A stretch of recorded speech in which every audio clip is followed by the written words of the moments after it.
देखिए बच्चों,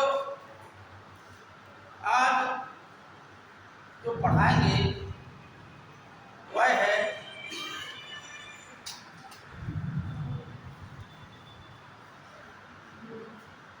इतिहास के स्रोत। ठीक है ना, समझना बात। यहाँ से क्वेश्चन बहुत आता है। ठीक, इतिहास के स्रोत क्या है? अच्छा, पहली बात है, हमने शायद एक बार आपको पढ़ाया था।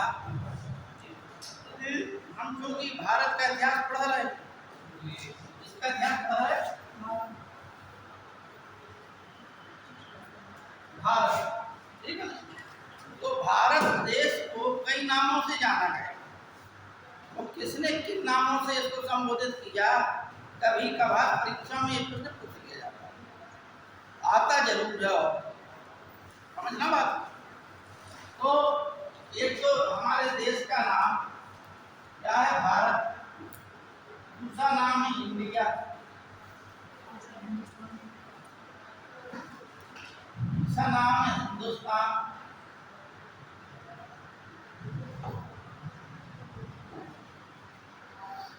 इसके अतिरिक्त भी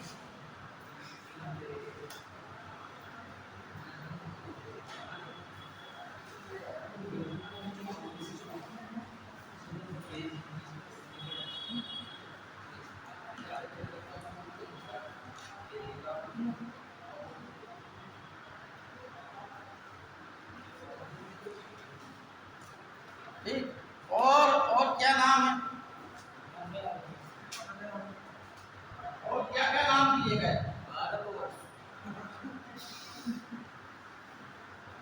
अरे नाम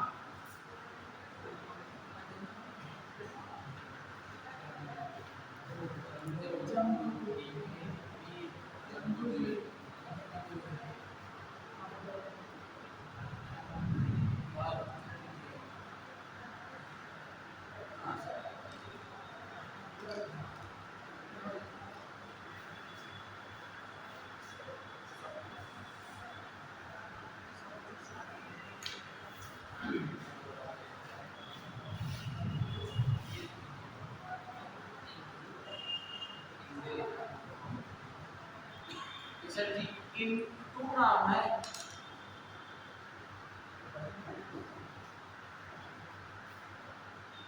अब बता रहे हो।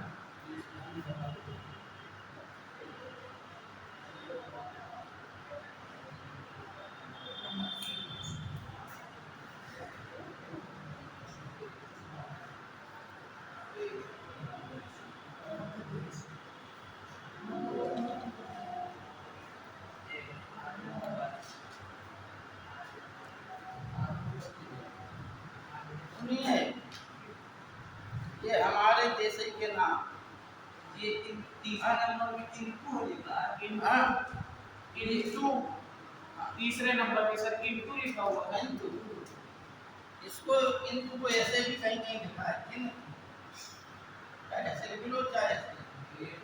ये नाम स्टार्ट वाले किसमें? ये वाला नाम ज्यादा लिखा है, ठीक है ना। और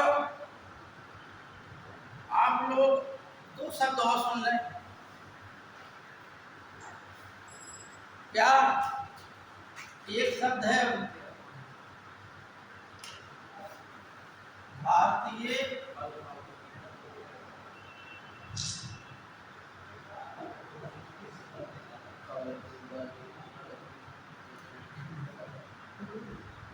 दूसरा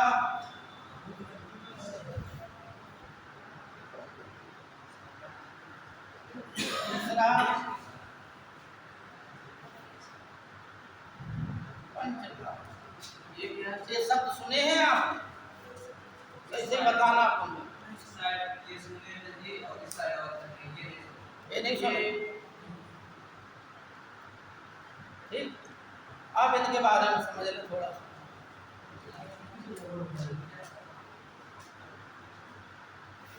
समझा दें? देखिए, हमारे देश का नाम, संवैधानिक नाम क्या है? भारत। ठीक है ना? क्या नाम है? भारत। क्यों है? क्योंकि इसके पीछे तीन कहानियां प्रमुख। एक तो सर्वसाधारण में यह प्रचलित है हमारे देश में कि चंद्रवंशीय राजा दुष्यंत एवं शकुंतला के पुत्र भरत के नाम पर इस देश का नाम भारत पड़ा, क्योंकि वह एक क्या है, चक्रवर्ती सम्राट, ठीक है नहीं? और उन्हीं के वंश परंपरा में आगे चल के कौरव पांडव हुए, जिनकी का महाभारत। ठीक, चंद्रवंशी थे, भगवान कृष्ण भी चंद्रवंशी, समझना बात? ये कहानी है। उसके ऊपर भी कहानियां अनेक हैं, इतनी कहानियां आगे समझ में आप लोग पढ़ेंगे। दूसरा देखिए, ऋग्वेद में अनेक जन थे। जन का मतलब है कबीले थे, ठीक है ना? उन सब कबीलों के अपने अपने नाम थे।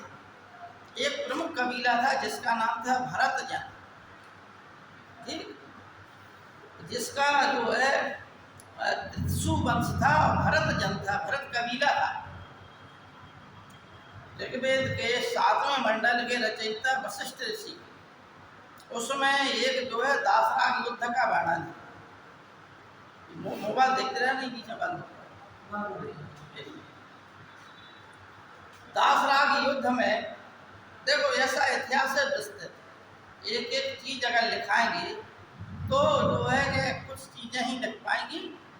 तो जितना आपको जो चीज आपको लगे कि हमें लिखा दो सर, तो हम लिखा देंगे। नहीं, हमारी दृष्टि में आपको जैसे कि तो हमने लिखा दिया है, अब एक्सप्लेन किए दे रहे हैं तो आपको समझ में आ जाना, ठीक है नहीं? और ना आए समझ में तो आप बार बार कहीं दिक्कत हो पूछ लेना बात। तो भरत जो ऋग्वेद है उसके 7वें मंडल में दासराग युद्ध हुआ। उस दासराग युद्ध में 10 जन एक तरफ थे और भरत जन एक तरफ था, इनके बीच में हुआ। उसमें भरत जन के राजा सुदास की विजय हुई और यह जो है पुरोहितों का युद्ध था, क्योंकि भरत जन का पहले जो है पुरोहित कौन था? विश्वामित्र। तो विश्वामित्र को हटाकर भरतों ने इसको बना दिया था वशिष्ठ को। तो विश्वामित्र ने उन 10 जनों को इकट्ठा किया, इनके ऊपर लड़ाई प्रारंभ कर दी। तो उसमें 5 आर्य जन थे और 5 अनार्य जन थे, तो वो 10 जन हो गए थे। उन 10 जनों ने, जन का मतलब कबीलों ने, इकट्ठा होकर भरत जन के ऊपर आक्रमण किया, लेकिन वो भरत जन को नहीं था। इसलिए यह जो भरत जन था यह सरस्वती और दृष्टवती नदी के बीच का क्षेत्र में रहता था, क्योंकि ऋग्वेद की रचना जो है कब कहाँ हुई? सप्तसिंधु प्रदेश, ठीक है नहीं? तो एक चीज समझ लें, सप्तसिंधु प्रदेश आएगा तो हम उसकी कहानी बनाएंगे। एक दो कहानी हो गई। तीसरी कहानी है कि जैन धर्म के प्रथम तीर्थंकर ऋषभदेव के पुत्र भरत, उनके 2 पुत्र थे। एक बड़े लड़के का नाम था भरत और दूसरे लड़के का नाम था क्या? बाहुबली, ठीक है ना? बाहुबली की कर्नाटक में गोमतेश्वर में मूर्ति है, बहुत बड़ी पत्थर की मूर्ति है जिसकी पूजा की जाती है, ठीक है? तो उनके नाम पर भी जैनी लोग कहते हैं कि इस देश का नाम भारत पड़ा। हालांकि भरत नाम के हमारे देश में अनेकों राजा, ठीक है नहीं? सूर्य वंश में ही अनेकों राजा भरत हैं। तो यह जो है भारत देश के का नाम कैसे पड़ा, क्या आपको पता चल गया, ठीक है नहीं? अच्छा, दूसरी बात है, साहित्यिक स्रोतों में विष्णु पुराण में सर्वप्रथम भारत देश का उल्लेख है, लेकिन अभिलेखों में पत्थर के अभिलेखों में या और भी किसी कालखंड में खारवेल के हाथी गुम्बा अभिलेख में हमारे देश का नाम भारत मिलता है। समझना, बहुत अध्यात्मक चीज बता रहा है, गहरी अंदर की चीजें बता रहे हैं। वहाँ पे भरत है सर्व नाम आया, भरत है सर्व, वो चूंकि प्राकृतिक भाषा का शब्द है जिसका अर्थ होता है भारतवर्ष। समझना बात? ठीक, इतना समझ लिया आपने। क्या समझ लिया कि साहित्य विष्णु पुराण में आया है। क्या आया है विष्णु पुराण में कि उत्तरम यत् समुद्रश्च हिमाद्रश्च दक्षिणम बस तत् भारतम नाम भारती यत्र समुद्र, यानी उत्तरम यत्र समुद्रश्च, समुद्र के उत्तर में, जो कन्याकुमारी के उत्तर में हम देखते हैं तो कौन सा देश है? भारत। उत्तर की ओर देखेंगे समुद्र से, ठीक, श्रीलंका से अगर हम उत्तर की ओर देखेंगे तो कौन सा देश दिखाई देगा? भारत। उत्तरम यत्र समुद्र, जिसके उत्तर में समुद्र है, हिमाद्रश्च दक्षिण, ठीक है नहीं? और हिमाद्रश्च दक्षिणम, यानी कि हिमालय के दक्षिण में जो देश है, यानी समुद्र के उत्तर में तो हिमालय के दक्षिण में, समझना बात? समुद्र से के उत्तर में और हिमालय से दक्षिण में जो देश है वह भारत देश है और उसकी संतान है भारती के नाम। यह किसमें लिखा है? विष्णु पुराण। साहित्यिक स्रोत समझ में आ गया। अच्छा, शास्त्रों में या मान के चलिए हमारे देश का पहला जो है चक्रवर्ती सम्राट कौन हुआ? चंद्रगुप्त मौर्य। समझना बात? तो चंद्रगुप्त मौर्य ने के समय पे यूनानियों ने इतिहास लिखा है। कौटिल्य ने कहा कि राजा को प्रतिदिन इतिहास सुनना चाहिए अर्थशास्त्र में। तो ऐसा नहीं है कि मतलब कोई ये कहे कि हमारे देश में इतिहास लेखन की परंपरा या इतिहास नहीं सुना जाता था। हमारे देश में इतिहास सुनाया जाता था राजाओं को। जब तो मतलब आज से ईसा पूर्व के पहले भी कौटिल्य ने अर्थशास्त्र लिखा और उसमें लिख दिया कि राजा को प्रतिदिन इतिहास को सुनना चाहिए। ठीक, लेकिन अशोक के अभिलेखों में देखो मेगास्थनीज आए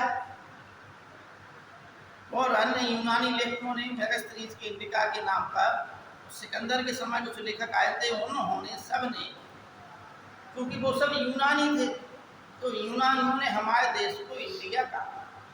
क्यों? क्योंकि वह जो है जितने क्षेत्र में बसे थे वह क्या था, सिंधु नदी के आसपास का क्षेत्र था। तो सिंधु नदी को वो इंडस इंडस कहते थे, तो इंडस की वजह से उसका नाम क्या हो गया? समझ में आ गई बात?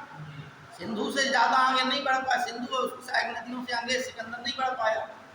और सुनिए, भारतीय किसी भी स्रोत में सिकंदर के आक्रमण की जानकारी नहीं। उस समय के इतिहासकारों ने किसी ने नहीं लिखा कि सिकंदर आया और उसने हमारे देश को पराजित किया।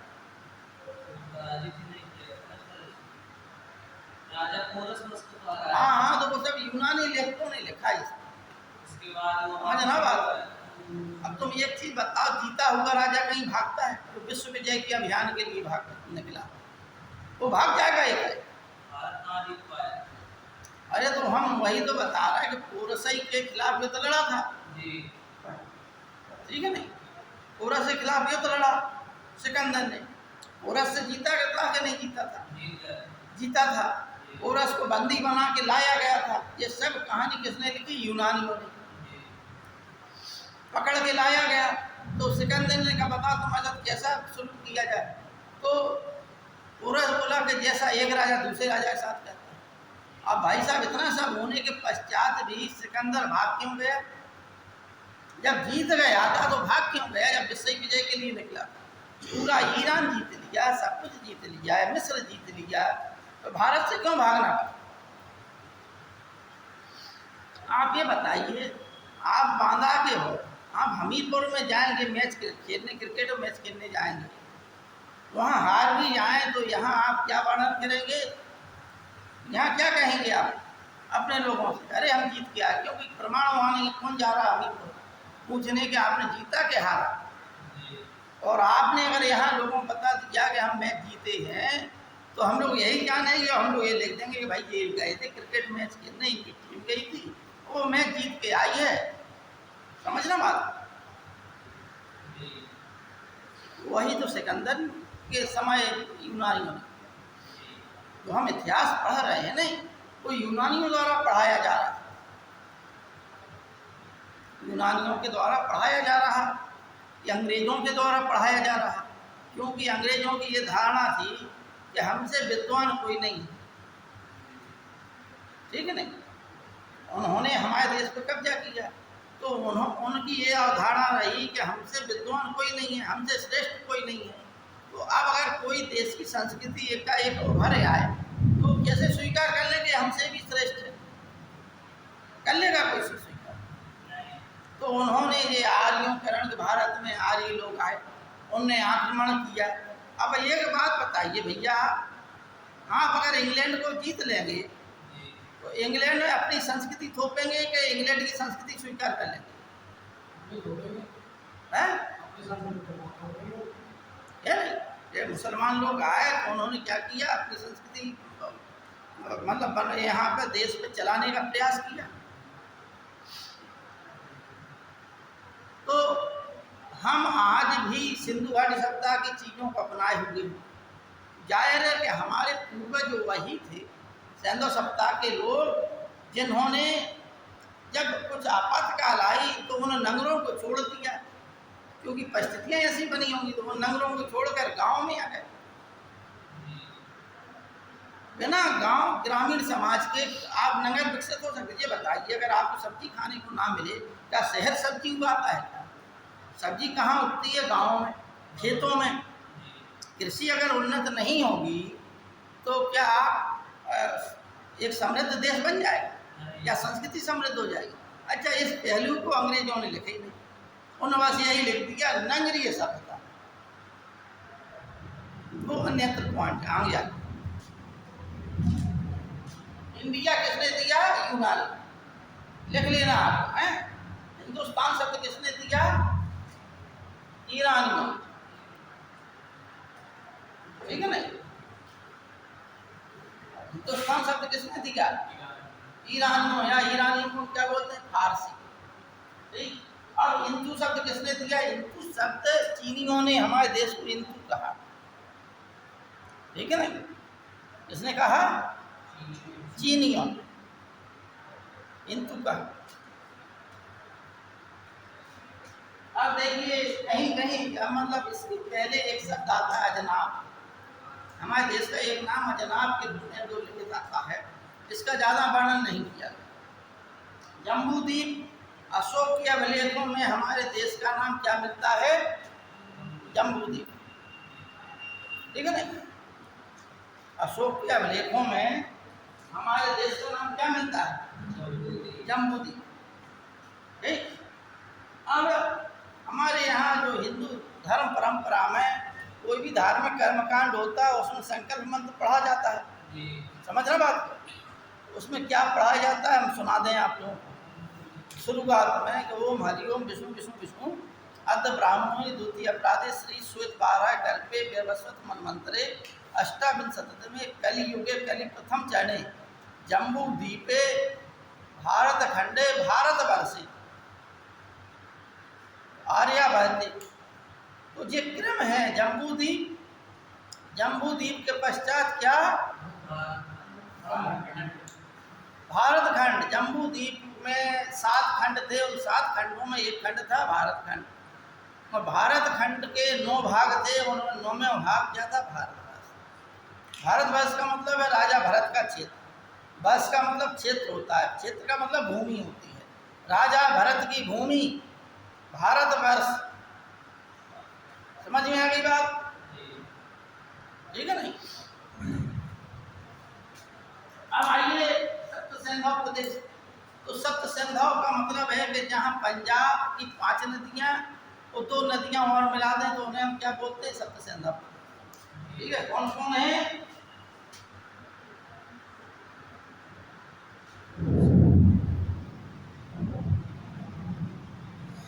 सिंधु सतलज झेलम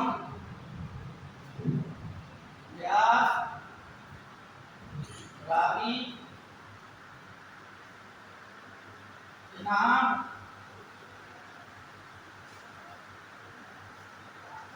एक दो तीन चार पाँच छः और सात हो गई 7 नदियाँ।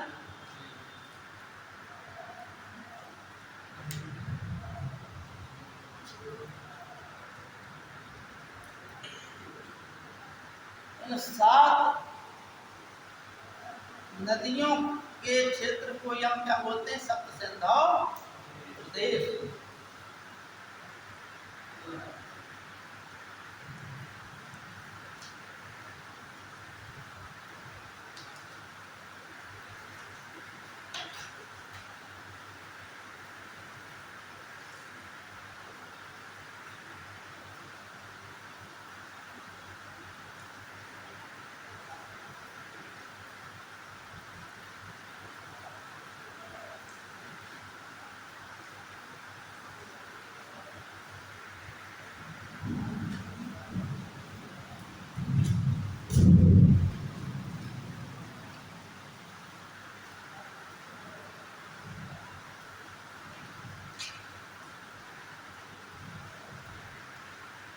तो सप्त सिंधु प्रदेश से जब हम आगे जाते हैं तो सरस्वती की जो सहायक नदियां हैं, सरस्वती और दृशद्वती, समझ रहा बात को?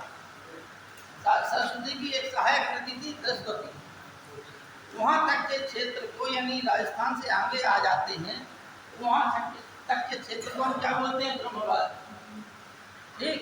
और ब्रह्मवाद से जब हम आगे आ गए और बढ़ गए उतने को हम क्या बोलते थे? ब्रह्मासी देश। ठीक। ब्रह्मासी देश और हिमालय और विंध्याचल के बीच को हम क्या बोलते हैं? मध्य देश। ठीक है नहीं? हिमालय और विंध्याचल यानी नर्मदा नदी के उस तरफ यानी उत्तर वाला, नर्मदा नदी के नीचे वाला क्या है? त्रिभुवन देश। ठीक। मध्य देश हिमालय और विंध्याचल पर्वत के बीच है। अब आइए आर्यभट्ट। तो आर्यभट्ट कहाँ से? सप्त सिंधु प्रदेश से लेकर बिहार तक के क्षेत्र को हम आर्यभट्ट कहते हैं, जिसमें सप्त सिंधु प्रदेश से लेकर बिहार तक का, हिमालय से लेकर विंध्याचल तक के प्रदेश को हम आर्यभट्ट। इस प्रकार से हमारे देश के भूगोल के आधार पर इन देशों का नाम, मतलब हमारे देश के इतने नाम पड़ा। ठीक।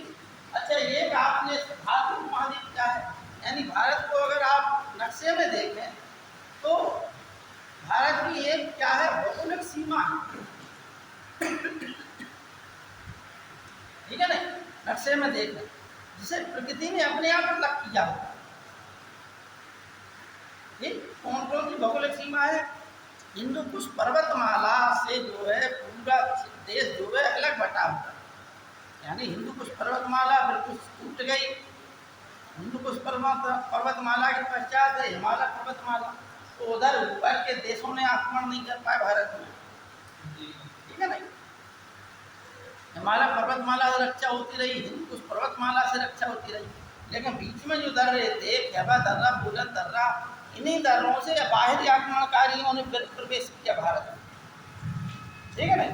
अगर हमारे राजा लोग जैसे अशोक महान थे, यदि अशोक महान इन दर्रों को गेट बनवा देते या इन दर्रों पर कोई प्रतिबंध लगा देते, बंदी करा देते, तो होता क्या? तो लाभ ये होता कि बाहरी आक्रमणकारी हमारे देश पर आक्रमण नहीं। ठीक है ना?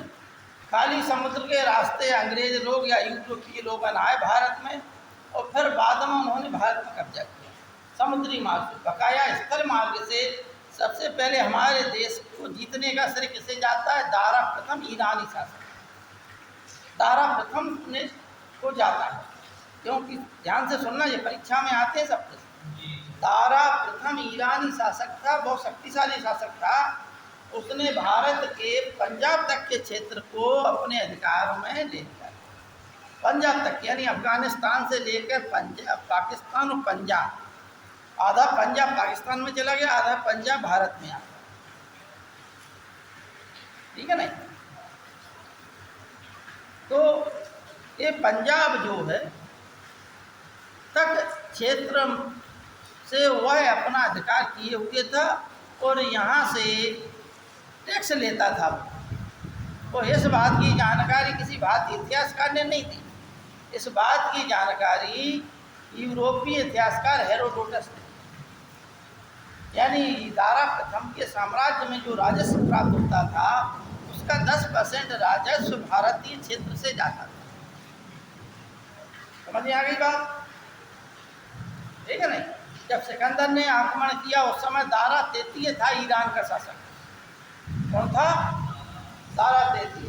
और सिकंदर के आक्रमण के पश्चात ईरानियों ने हमारे देश पर कब्जा कर लिया। कब्जा का मतलब है अफगानिस्तान, पाकिस्तान और पंजाब तक के क्षेत्र में ईरानी लोगों ने अपने शासन स्थापित कर लिए। इसलिए यूनानियों की बात कर रहे हैं। यूनानियों के चेहरे देख लीजिए आप लोग और उनके चेहरे देख लीजिए, पाकिस्तानियों के, अफगानियों के, ईरानियों के, उनके चेहरे मिलते जुलते हैं, खड़े गोरे, अच्छे लंबे ऊँचे लंबी नाक हैं।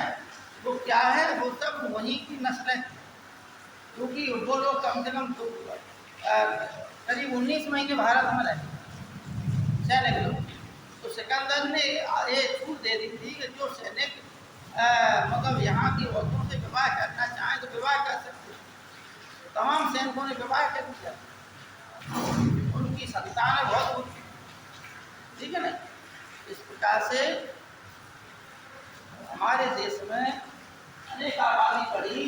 तो जो पाकिस्तान, अफगानिस्तान, भारत, बांग्लादेश, भूटान, नेपाल, श्रीलंका, इतना क्षेत्र को हम क्या कहते हैं? भारतीय उपमहाद्वीप। क्योंकि इतना क्षेत्र पहले भारत का ही भाग था और एक प्राकृतिक सीमा द्वारा यह जो है अन्य संसार के भागों से अलग था। वो इतने क्षेत्र में ही हिंदू सभ्यता मुख्य रूप से पनपती है। तो हिंदू सभ्यता ने फिर उसका विस्तार भी किया। तो विस्तार किया, कहाँ किया विस्तार? हिंदू सभ्यता ने, यानी भारतीय लोगों ने, जो समुद्र पार के देश हैं और बर्मा, थाईलैंड, लाओस, कंबोडिया, जावा, सुमात्रा आदि देशों पर कम से कम 8 से 12 देश थे, समुद्र देश। इन देशों पर भारतीय संस्कृति थी। समझना बात? क्योंकि भारतीय राजा लोग गए वहाँ पर, वहाँ उन्होंने कब्जा किया और वहाँ पर अपनी संस्कृति चलाई। नहीं तो आज भी लेकिन ये लोग अन्य छोटे छोटे द्वीप वाले अपने द्वीपों की रक्षा नहीं कर पाए। इसलिए संसार के मानचित्र में एक भी राष्ट्र हिंदू राष्ट्र नहीं। समझना बात? हम क्या कह रहे हैं? नेपाल एक समय तक, जब तक नेपाल के राजा थे तब तक नेपाल हिंदू राष्ट्र था संसार। लेकिन ये जो है कि राजा की हत्या हो गई, फिर जो अन्य पार्टियां बनी उन्होंने संविधान में परिवर्तन कर दिया और नेपाल को भी एक धर्मनिरपेक्ष राष्ट्र घोषित कर। तो आज संसार के मानचित्र में राजनीतिक दृष्टि से संसार में कोई भी राष्ट्र हिंदू राष्ट्र नहीं। हाँ, लेकिन 10-12 राष्ट्र ऐसे हैं जहाँ की जनसंख्या बहुमत में हिंदू। ठीक है ना? जहाँ की मुद्रा भी रुपया है और हिंदू सभ्यता और संस्कृति को बाहुल्य वाले 10-12 देश हैं। लेकिन वो देश हैं क्या? छोटे छोटे। अरे कोई है क्या नाम के त्रिनाद टोबैगो, ये वाले वेस्ट इंडीज के। ठीक है नहीं? है ये होगा सब देश। अच्छा, इतना समझ में आ गया आप लोगों के? ठीक, तो भारतीय उपमहाद्वीप किसे कहते हैं? अब अगला देखिए, 73 भारत। तो हमने बताया आपको क्या 73 भारत को क्या बोलते हैं? ग्रेटेस्ट इंडिया या ग्रेटेस्ट इंडिया, ग्रेटर इंडिया। क्या बोलते हैं? Greater India. ग्रेटर इंडिया का मतलब है जो बर्मा, थाईलैंड, श्याम, कंबोडिया, आज भी हिंदू मंदिर हैं।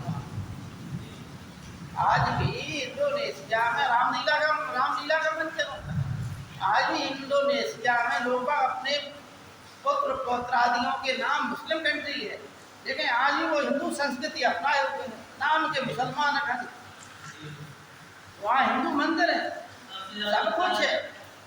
इंडोनेशिया में है ना? हाँ, इंडोनेशिया कौन?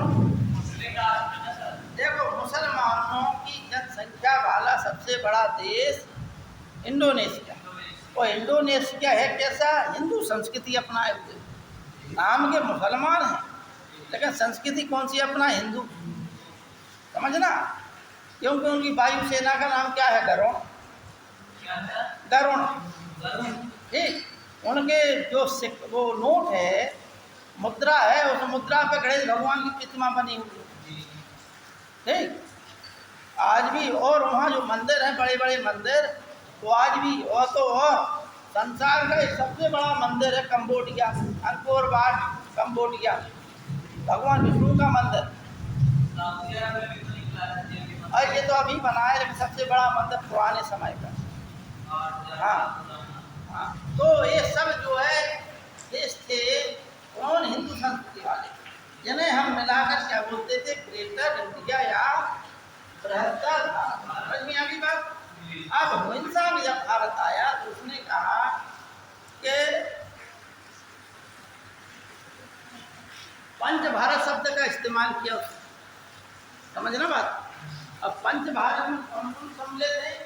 एक बार शायद आप ही लोगों में किसी ने पूछे, वो पढ़ाया था बात, आप लोगों ने पूछा सर ये पंच भारत बता देते हैं कि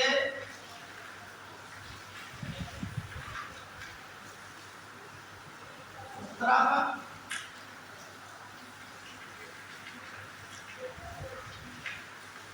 चीन,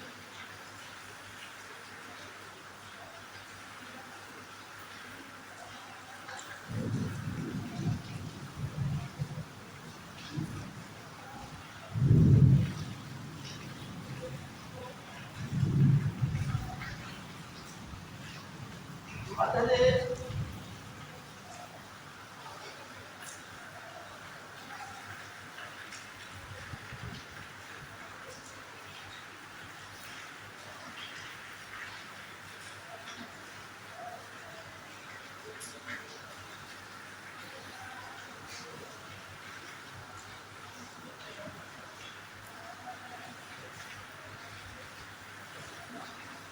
दक्षिणा।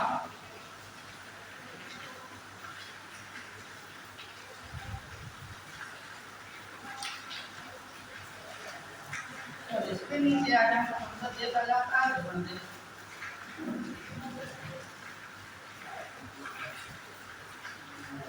उनका देश आ जाता है ध्रुव देश।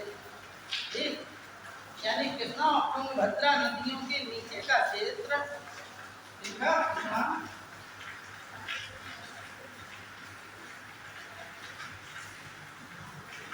तुंगभद्रा नदियों के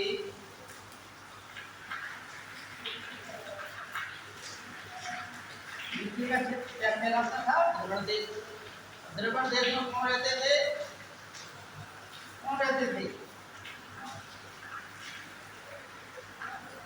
आंध्र, नहीं, आंध्र नहीं, मैंने रहते थे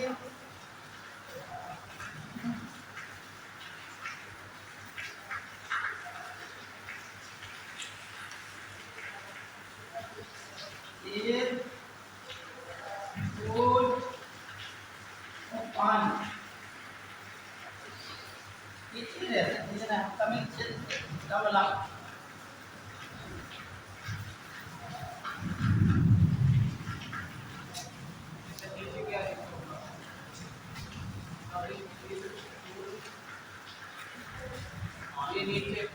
तमिल हटा दीजिए, मतलब इतने क्षेत्र को तमिल कहते हैं पहले प्राचीन समय में, लेकिन इसे हटा दीजिए आप।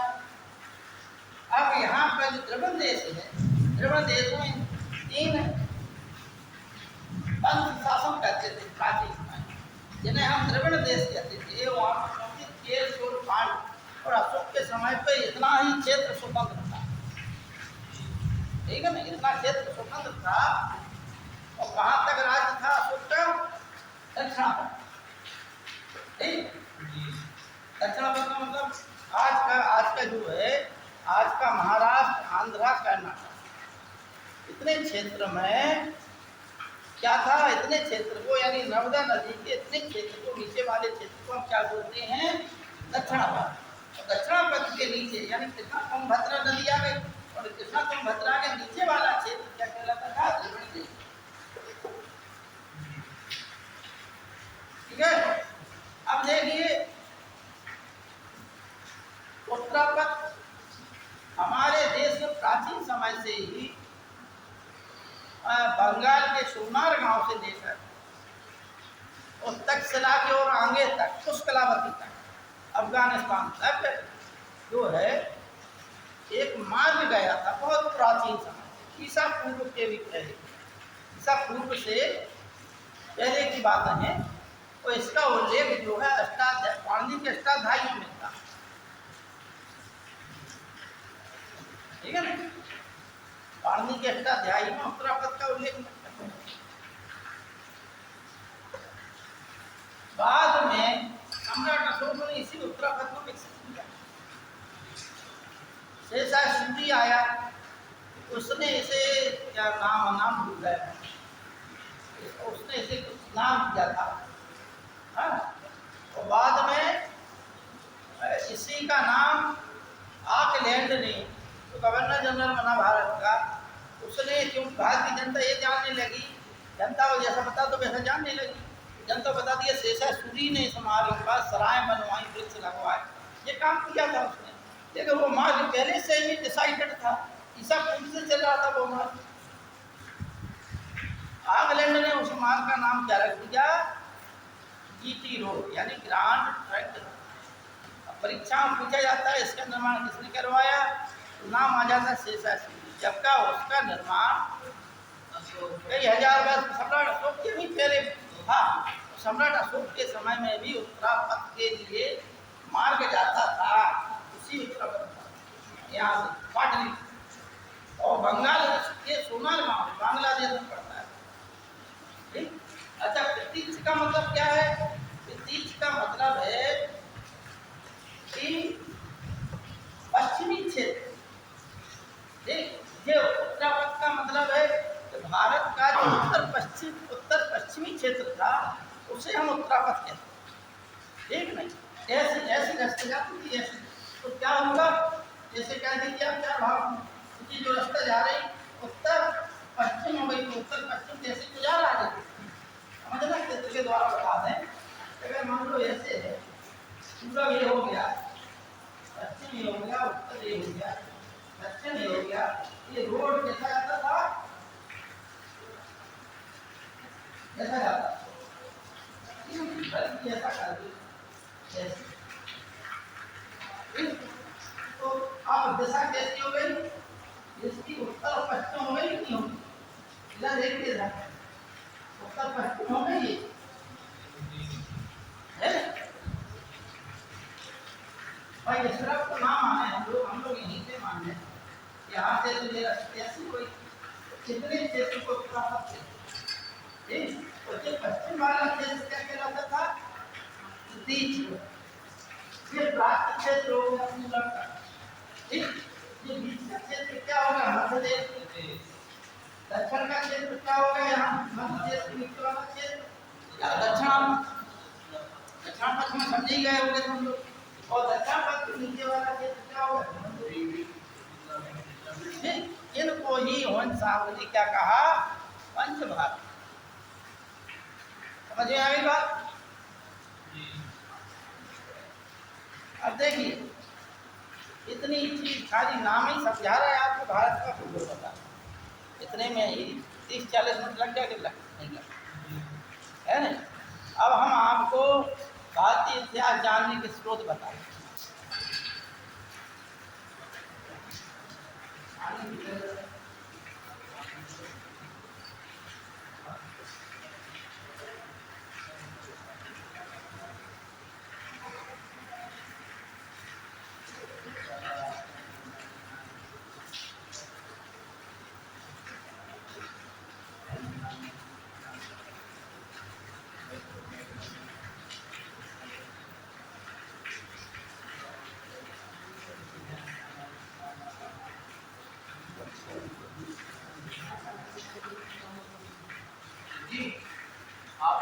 कर लिया वो ग्रुप में फोटो डाल दीजिए मैच किया फोटो डाल दें।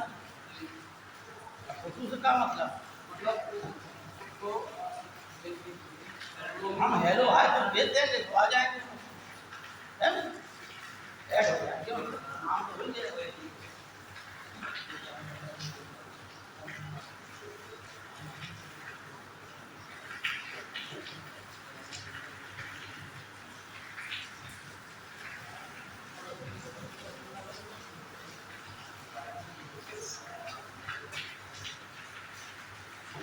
बच्चों मैच दें इसको। जी जी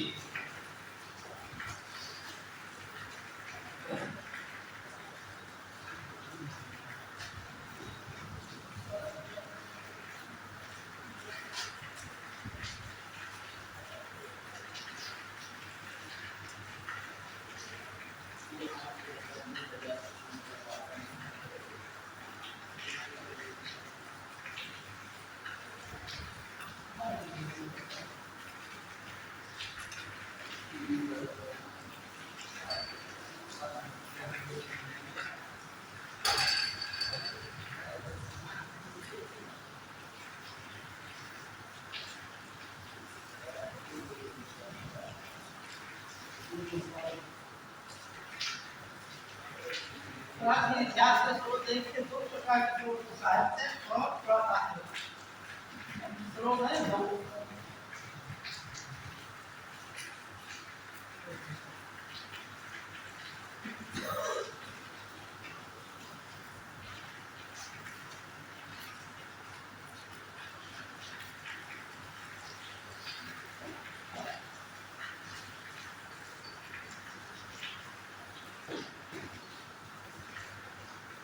साहित्य के तीन भाग कौन कौन?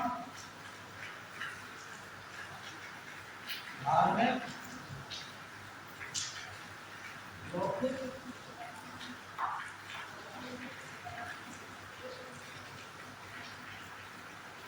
और विदेशी।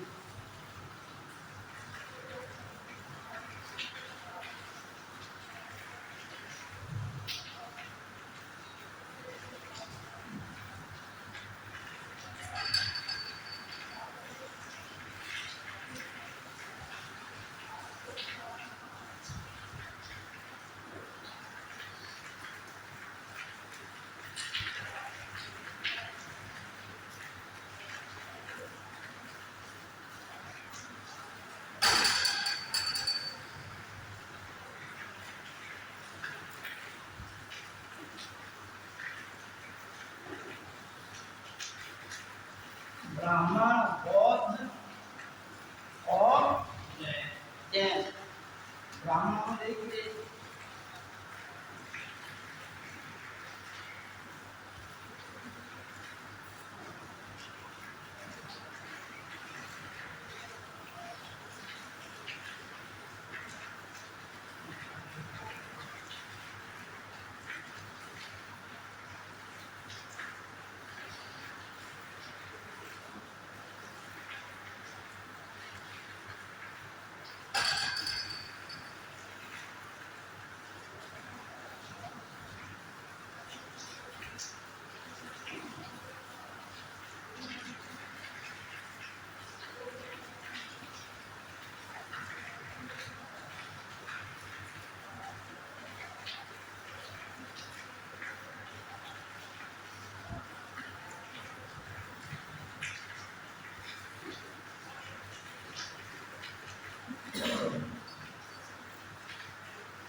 कितना है और इसके अंदर के लिए अभी जैन साहित्य बौद्ध साहित्य।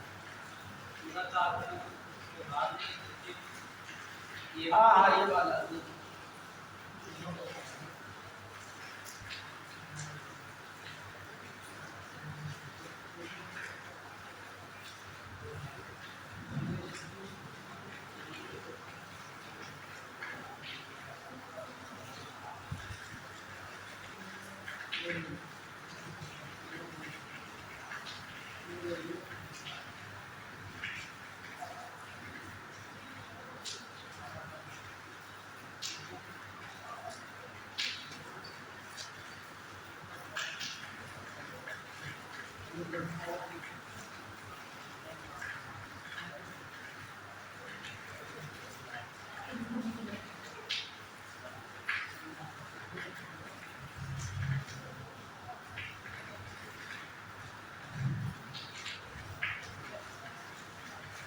ये हैं इतिहास जानने के स्रोत।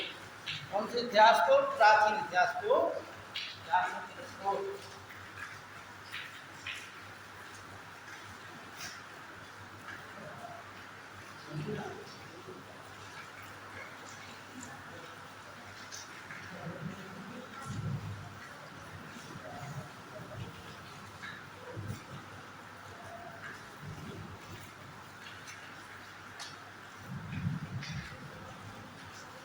लिया आपको?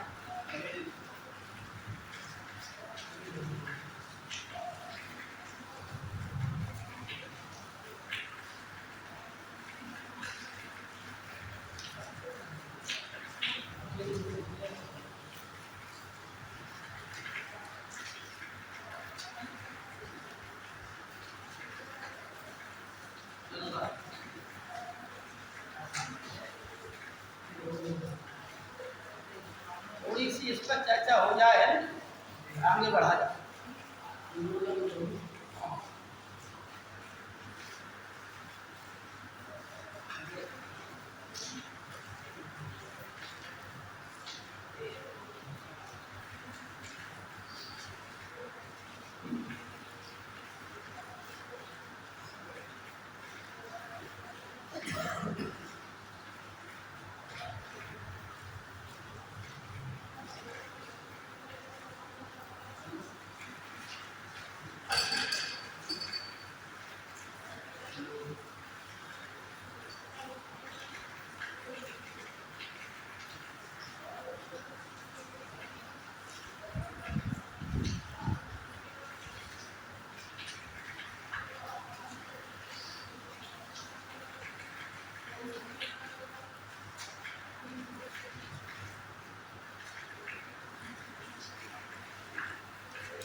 हो गया?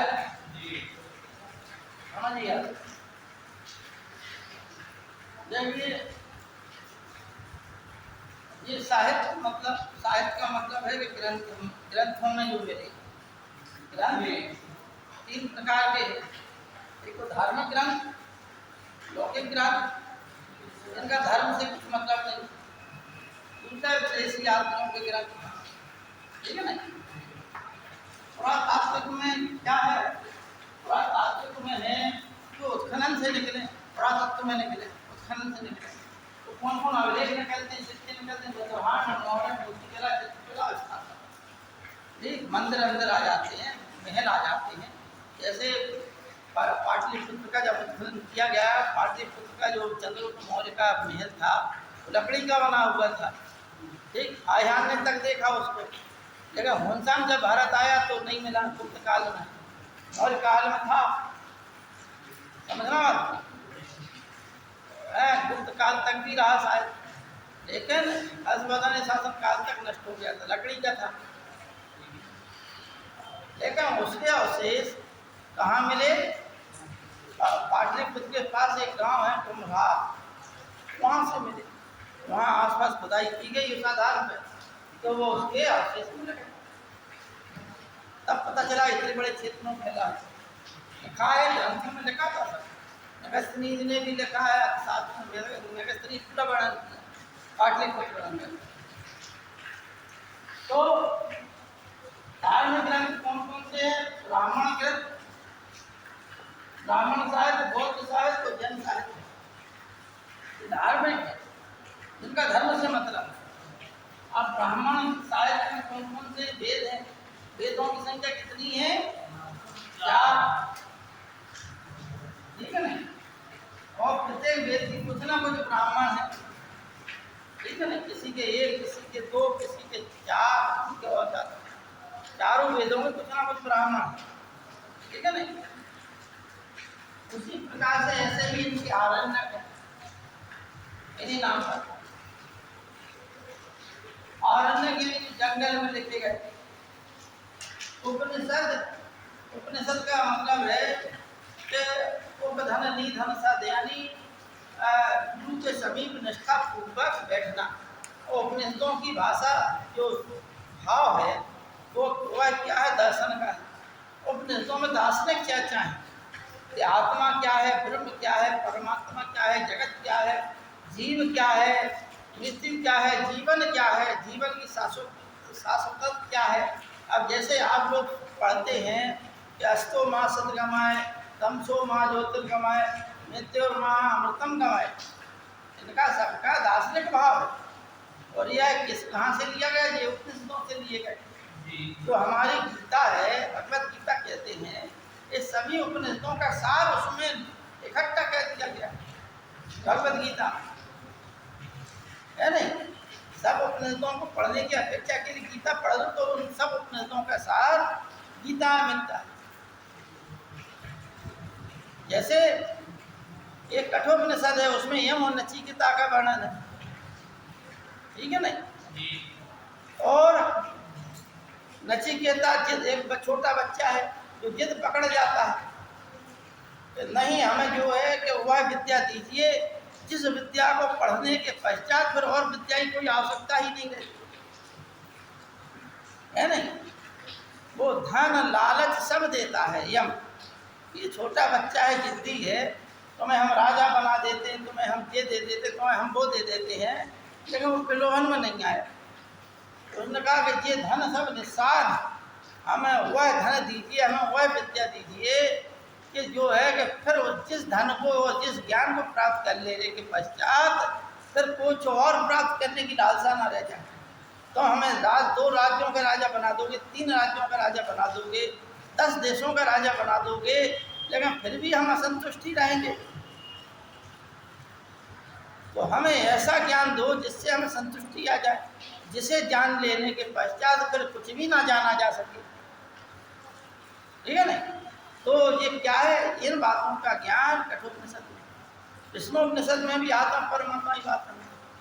बृहदारण्यक उपनिषद में राजा जनक का वार्तालाप गार्गी से है। राजा जनक का वार्तालाप का उल्लेख है उसमें। अनेक विद्वानों से वार्तालाप कहते हैं। गार्गी नामक विदुषी महिला भी है, उससे भी वार्तालाप है। उनकी 2 पत्नियां थी, कात्यायनी और मैत्रायणी, उनसे भी उनका वार्तालाप का वर्णन है। आत्मा के बारे में कहते हैं, आत्मा व अरे दृष्टव्य श्रोतव्य निधि ध्यासितव्य। आत्मा क्या है? जिसका दर्शन किया जा सके, जिसको सुना जा सके, जिसका निधि ध्यान किया जा सके, आत्मा हुआ है नहीं। तो ये जो गीता में कही गई है कि ना जायते मृत्य कदाचित नायम भूत भक्त बाना भूया अजो नित्य शाश्वतोयम पुराणो ना हनुते हनुमाने शरीर। यानी है आत्मा अजर है, अमर है, नित्य शाश्वत है। ये जो हमारा शरीर है, इस शरीर के अतिरिक्त भी जो इस शरीर को संचालित कर रहा है, भाई ये मान के चलिए कभी आप लंगड़े हो गए, या किसी का पैर कट गया, किसी का हाथ कट गया, किसी का कान कट गया, किसी की आँख फूट गई दोनों, किसी के दांत गिर गए पूरे, किसी को कुष्ठ रोग हो गया, किसी के बाल झड़ गए पूरे। इतना सब होने के बावजूद भी वह आदमी जीवित है। उसको जीवित कौन किए हुए है? उसके अंदर जो विराजमान है आत्मा, उससे ही वह जीवित है। तो आत्मा क्या है? शरीर मर जाता है लेकिन आत्मा नहीं मरती। उपनिषदों में भी कहा गया, गीता में भी यही कहा गया। क्यों? क्योंकि जिस प्रकार से वसांसी जीर्णानि यथा विहाय नमानि गृह्णाति नरो प्राणी तथा शरीराणि विहाय जीर्णानि यानी सयाति नमानि देहि। जिस प्रकार से मनुष्य जिस वस्त्र को धारण करता है, नए वस्त्र पहनते पहनते वह जर्जर जीर्ण शीर्ण हो जाता है, तो उस वस्त्र को त्याग देता है, दूसरे वस्त्र को धारण कर लेता है। ठीक उसी प्रकार से आत्मा भी नए शरीर में प्रवेश करती है। जब वह शरीर बूढ़ा हो जाता है, काम का नहीं रह सकता, आंखों से दिखाई नहीं देता, बाल झड़ जाते हैं, त्वचा की कांति खत्म हो जाती है, हड्डियां टेढ़ी हो जाती हैं, चमड़ी सिकुड़ जाती है, जीवन की आशाएं समाप्त होने लगती हैं, तो वह आत्मा जो है उस शरीर को त्याग देती है। त्याग करके पुनः नए शरीर में प्रवेश कर जाती है। तो इसलिए आत्मा तो जो है हमेशा सत्य है, शाश्वत है, नित्य है, सनातन है। शरीर का नाश हो जाता है लेकिन आत्मा का नाश नहीं है। ठीक है नहीं? तो यह बात जो है बृहदारण्यक उपनिषद में भी कही गई है, अन्य उपनिषदों में भी कही गई है। अच्छा, यहाँ पर एक महत्वपूर्ण बात यह है कि उपनिषदों की विषय वस्तु दर्शन पे आधारित है, लेकिन उपनिषदों की जो विषय वस्तु है वह पाखंड पर आधारित है। उपनिषदों ने जाति पात का विरोध किया, उपनिषदों ने छुआछूत की, पाखंड की जो बलि होती थी यज्ञों में, यज्ञ की परंपराओं का विरोध किया। और इसी की परिणति यानी उपनिषदों में जो ब्राह्मण ग्रंथ थे उनका यानी वेदों का अंतिम भाग होने के कारण उपनिषदों को वेदांत भी कहा जाता है। उपनिषदों की टोटल संख्या 108 बताई गई है, लेकिन 10 उपनिषद महत्वपूर्ण है, क्योंकि उन 10 उपनिषदों पर आदि गुरु शंकराचार्य ने भाष्य लिखा। उपनिषद गद्य में भी लिखे गए हैं, उपनिषद पद्य में भी लिखे गए हैं, और उपनिषद गद्य और पद्य दोनों में भी लिखे गए हैं। ठीक है ना?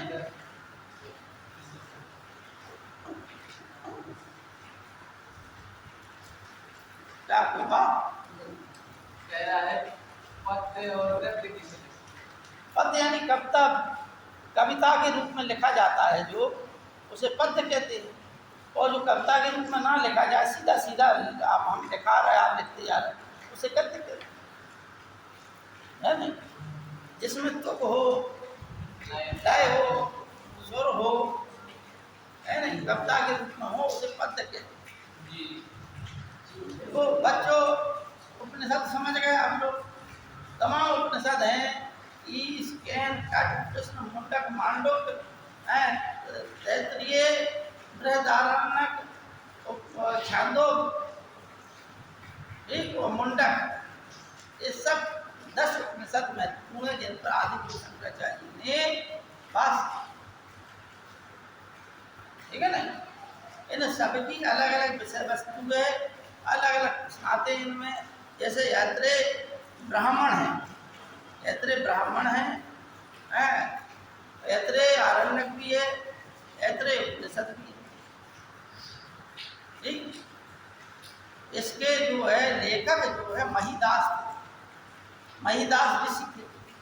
उनकी माँ सूत्र थी, उनकी माँ सूत्र थी, इसलिए अपने माँ के नाम पर ही उन्होंने अपनी माँ को अमर बनाने के लिए, अपनी माँ के नाम पर, उनकी माँ का नाम था इतरा, इसलिए माँ के नाम पर उन्होंने ऐत्रेय ब्राह्मण, ऐत्रेय आरण्यक, ऐत्रेय उपनिषद की रचना की। लेकिन रचयिता कौन थे? महिदास। इनमें छांदोग्य उपनिषद सबसे बड़ा, इन उपनिषदों में सबसे बड़ा उपनिषद कौन सा है? सबसे बड़ा उपनिषद है बृहदारण्यक। ठीक, सबसे प्राचीन उपनिषद कौन सा है? बृहदारण्यक और छांदोग्य उपनिषद। और कौन सा उपनिषद सबसे छोटा है? तो मांडुक्य उपनिषद सबसे। ठीक, अब सत्य में जयते इसमें लिखा गया है मुंडक उपनिषद, है नहीं? ये अथर्ववेद का संबंध है। चरवेदी ऐत्रेय ब्राह्मण का। इंद्र कहता है चलते रहो, बढ़ते रहो। यही जीवन का सार। जीवन में जिसने चलना बंद कर दिया, जो रुक गया उसका विकास भी हो, चाहे देश हो, चाहे समाज हो, या कोई संस्कृति। बच्चों अब आइए वेदांत, ठीक है नहीं, वेदांतों की संख्या कितनी है? हमने कितनी बताई? 108, जिनमें से महत्वपूर्ण कितनी है? 10। वेदांत कितनी बताए? वेदांत कितनी बताए? 6। ठीक है, कितनी बताए? 6। कौन कौन से वेदांग है? यानी वेदों का अंग होने के कारण वेदांग कहा गया। वेदों को समझने के लिए अन्य ग्रंथों की रचना करनी पड़ी, इसलिए ने वेदांग कहते हैं। कौन कौन से वेदांग है? शिक्षा, कर्म, व्याकरण, निरुक्त, छंद। ठीक, 6 वेदांग है। शिक्षा, कर्म, व्याकरण,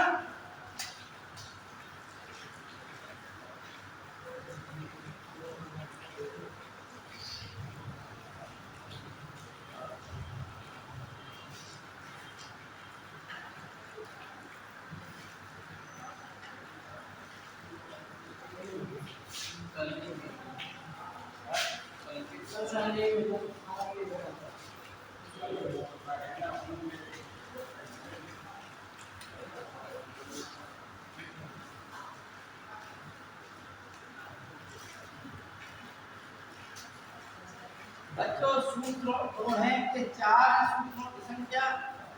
गृह सूत्र, कल्प सूत्र, धर्म सूत्र और एक श्रोत्र सूत्र। ठीक है ना? धर्म सूत्र में धर्म की, श्रोत्र सूत्र में यज्ञ की, कल्प सूत्र में अलग अलग विषय वस्तु दी गई हैं। इस प्रकार से गृह सूत्र में गृहस्थ जीवन के विधि विधान संस्कारों का वर्णन किया गया है, इसमें सूत्र में। ठीक है, अब आइए महाकाव्य। महाकाव्य कितने हैं? 2। कौन कौन से हैं? रामायण और महाभारत। तो अब रामायण में प्रारंभ में कितने श्लोक थे? रामायण में कितने श्लोक थे प्रारंभ में? नहीं है मालूम?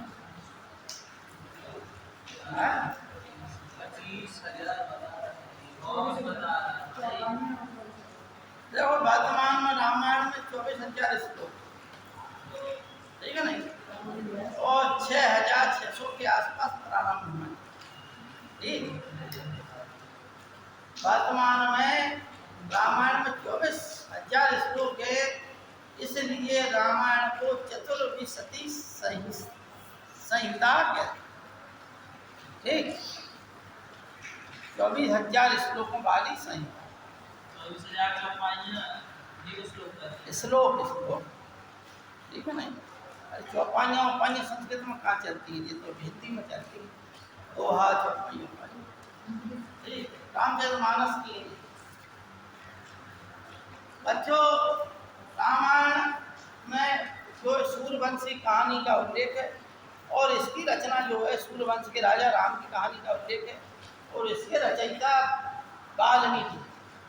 ठीक, उसी प्रकार से महाभारत में प्रारंभ में 8,800 श्लोक थे, और प्रारंभ में इसका नाम जय था, नाम जय संहिता।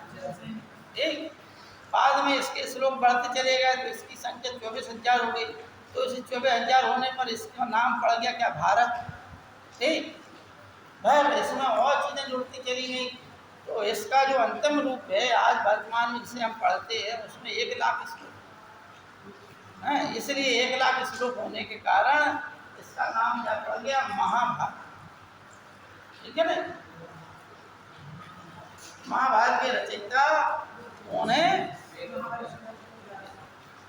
ठीक, अब बच्चों आज इतनी रहने दें, कल फिर जो है कल का एक्चुअली कल तो है ही, आगे और चीज़ें बता देंगे। अच्छा, इतनी जानकारी ले लेना क्लास से किस किस विषय की कितनी कितनी, उससे आप टीचर को बता सकें क्या कि हमारी इतनी क्लास है, इतने में पढ़ाने का। अरे तो हम एक विषय की अपने पूछेंगे, फिर अगले विषय में फिर तुम देख के दो।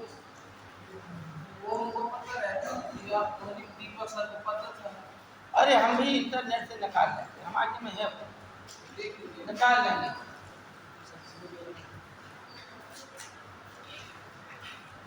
तो हम ही ने बताया।